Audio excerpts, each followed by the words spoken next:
take the neck that comes off the CNC machine and continue to work it. He will start by carving a compound dovetail joint in the heel of the neck. This will allow us to glue the neck onto a body. We'll then shape the headstock in the Gibson peg head shape. Then, on some of our models, we'll cut in a cavity so we can put mother of pearl or abalone inlay in. Our inlay patterns are cut out off-site to perfectly match the cavities that we created in the headstock. Dave will glue these in, sand off the surface of the headstock, get everything cleaned up and level.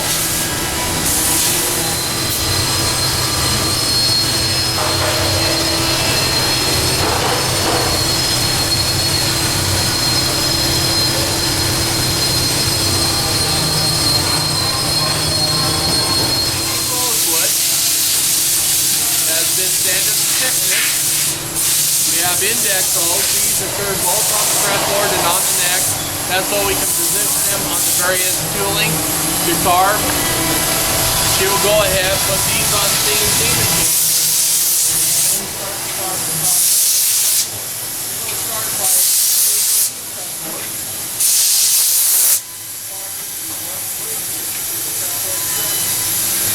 From there, they'll cut the cavity for the inlay, just like you've seen on the headstock. She will then glue in the inlays in the fretboard, and then we'll take it to this machine called the radius sander. The fretboard is attached to the swing arm using a vacuum. We'll turn on the sanding belt, and the swing arm will actually go over the sanding belt, giving us our final radius to the fretboard, sanding the inlays so they're nice and smooth as the wood, and cleaning up all the glue residue and the dirt, giving us a nice, clean, smooth fretboard. We'll put this back on the CNC machine, and it will cut the individual fret slots. We were going to purchase a flux machine, however the economy took a nosedive in the U.S., and so we had to postpone it. But eventually we will go to a flux machine. We just haven't yet.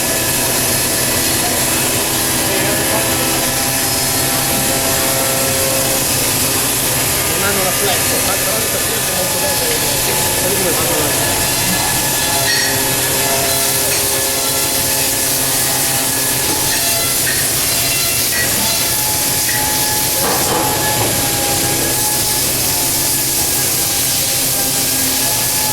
The next stage of the process is to actually fret the fretboard. And we do this by positioning the fretboard on the surface using the index holes again. And we'll take, we have two methods actually. One method is using just simple fret wire. Go ahead and pass this around please, take a look at it. You'll notice on the bottom of the fret wire are little tangs. These will fit into the slot of the fretboard and we simply press them in. The next step is to drill holes for our fret markers on the sides of the fretboard. This machine ensures us that the fret markers are all level to each other, are within the center of the thickness of the fretboard, as well as the center within between the two frets. So there are no crooked dots. Sometimes worked in the fretboard long, I'm saying 75, 80 years. One of his many jobs is to apply binding to the fretboard, as well as fretting the fretboard, as well as installing side dots in the fretboard. He does everything concerning the fretboard itself. A lot of hand craftsmanship. And then you put over the fret. On some of them. On other fretboards, our other method is called binding over fret, Okay. which simply means we will go ahead, take this fretboard as is, and we'll install the frets. And then you put the... And then we trim the ends of the frets, and then we glue the finish the binding. binding, okay. Yes. Like Yes. L5, for example. It's a more traditional Gibson way of doing it, but I find that the fret over binding gives you a smoother fretboard. This is Izzy, and his main job is to glue the fretboard to the neck. He has a supermarket, a fretboard, all ready to go, and necks all ready to go.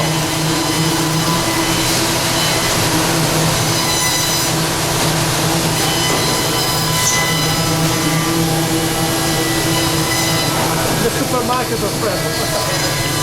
Okay, by using the index holes, we'll put a little plastic nub in the holes, put wood glue on the surface of the neck, and then we'll snap the two pieces together.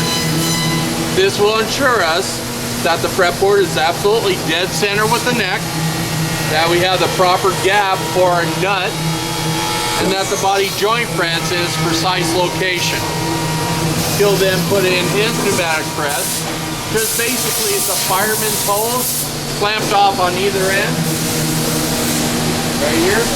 We inject air in it, and it squeezes two halves nice and tight together. After about 15 minutes, we'll take that out of the press. We'll install the nut, whether it be bone, mammoth tusk, a plastic composite called tusk, mother of pearl, brass, black plastic composite.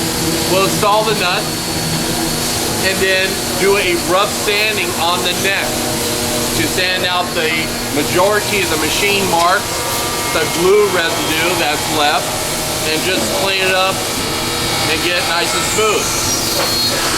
Once we accomplish that, then we will go ahead and put a serial number, 8-digit serial number on the back of the headstock and the Made in USA logo. Each neck less falls a day. More than you. Yeah, we build maximum about 70 Gibson acoustics a day, so